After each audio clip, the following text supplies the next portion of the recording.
my website partner, Dan Helson. And today we have the pleasure of once again visiting with our good friend, a former Mississippi State field goal kicker, Brian Hazelwood. How's it going this afternoon, Brian?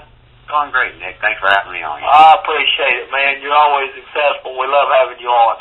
Well, Brian, the reason for this interview today, or the main reason at least, is that I know you're a former player at Mississippi State. You're in close with a lot of people there at the Mississippi State Athletic Department, a lot of the fan base as well. Talk about the general perception of how the Cam Newton news is kind of hit in Starkville, and how exactly are some of the athletic officials and important Mississippi State fans reacting to the news of Cameron Newton? Well, I think the thing is people around are reacting differently. A lot of people were upset, obviously, when Cam didn't choose Mississippi State. I mean, we all thought that he was going to be here. I think everybody in their right mind that was paying attention knew that he was ringing the cowbell at the Egg Bowl last year, and we thought we had a great chance with him. And, his previous relationship with Dan Mullen, our coach, and, we thought we had a great shot at landing him. He's obviously a great player. He's a difference maker within a program. And so I think the news coming out this week, it was obviously a story that had leaked through one of our former quarterbacks, John Bond, and I'm not sure how the whole story came out or whatever happened there, but I know that it was just something that came out, and I know that him and his family and Auburn just have some questions to answer. I have no idea. Right now, I think they're just allegations. I don't know the whole story behind it. But I know that he's got some answers, some questions he's going to have to answer in the next few weeks, and Auburn's going to have to answer those questions as well. Well, the things that stood out to me last night when all this broke is who reported it. It was three big names, Pat Forty, Schlaball, and Chris Lowe, all three from ESPN. So for one thing, I don't think it's going to be water under the bridge or just trying to get their name out there type report. That stood out to me the most, and the other thing was, Dan Mullen. It speaks volumes what he did, how he said, no, I don't want to pay for a player, I want to do it the right way and build the program the right way. So I think that speaks volumes on Coach Mullen's side. Now, there was one website, I think auburnsports.com, that a lot of people were reporting that that particular website is stating that Urban Meyer got with Dan Mullen to help, leak this out against Auburn. Do you know anything about that? I would seriously doubt that. I know Dan worked for Urban for a long time, and they've been friends, and I know they talk back and forth some. But Dan's going to ultimately make that decision himself. But the story obviously did not come from Dan himself. That was through another person within, that was a former player here at Mississippi State from John Bond. So the story never leaked from within the Mississippi State Athletic Department. It never came from that source. And as far as I know, everything that Mississippi State has done to this point has been by the book and done everything to keep their name out of this as much as possible. They're going to be directly involved just because of the people that were involved, and Cam Newton, basically everybody thought he was coming to Mississippi State. And I think that's why it's such a big deal, is that everybody in the planet thought he was coming to Mississippi State, and all of a sudden, out of the blue, he goes to Auburn, and then, then this whole story comes out, so everybody's kind of putting two and two together. I think that's why the story is such a big deal right now. And the fact that he is the Heisman frontrunner, that doesn't hurt anything either. Well, speaking of the Heisman Trophy, from a fan's perspective, let's just point out to everybody out there, Mississippi State actually reported this back in the summer when it first came out. And Mr. Slive has been aware of it, but many people thought that there wasn't much to it, and now maybe people are starting to have a different opinion, but seems obvious that Mississippi State has not done anything wrong. We want to make that clear. Well, this was reported back before February, before signing day.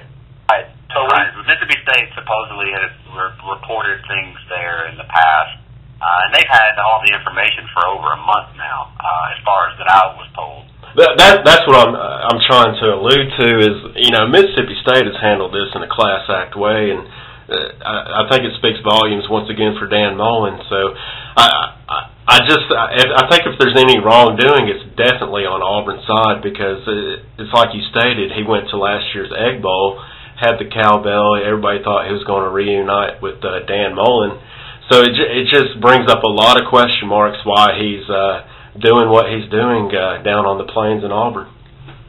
Well, and I think that's the thing. I mean, there's a lot of stories. There's a lot of who said, he said, she said. There's a lot of that going on right now.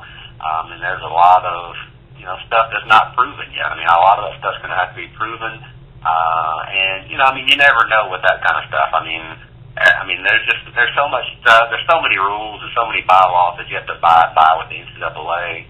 And there's no way to know what happens. The hardest part is going to be to trace the money. If there was that much money, I mean, that's a lot of money to be transferred. I mean, $200,000 just doesn't come and go pretty quickly. There's obviously got to be some sort of a money trail or a paper trail somewhere. Well, what hurts Cam the most is having the laptop ordeal on his resume, on his background. So we'll see how that plays out. But you brought up the Heisman Trophy. Of course, everybody knows he probably is the front runner going into the last 2 or 3 days. Do you think this takes away from his Heisman votes? Because we saw that it took away from Peter Warrick's vote in 1999. Yeah, I think the thing about Cam, the unfortunate thing for Cam is I am a huge, avid football fan, NCAA football fan, and you only get a player like Cam Newton that comes along every once in a while, and he's that kind of player. I mean, he is just an unbelievable player, an unbelievable athlete, and just the way he carries himself on the field has just been unbelievable at this point. I mean, I'm watching him every week thinking, wow, can this guy do any wrong? I mean, he is just that great of a player. And, you get stuff like this that happens to everybody. I don't know how, and especially with the Reggie Bush stuff that just came out. How do you vote as a voter? Because this is all, all the votes are voted on by former players and AP people, so there's no telling how the vote's going to affect it. But I'm sure it's going to affect it to a point.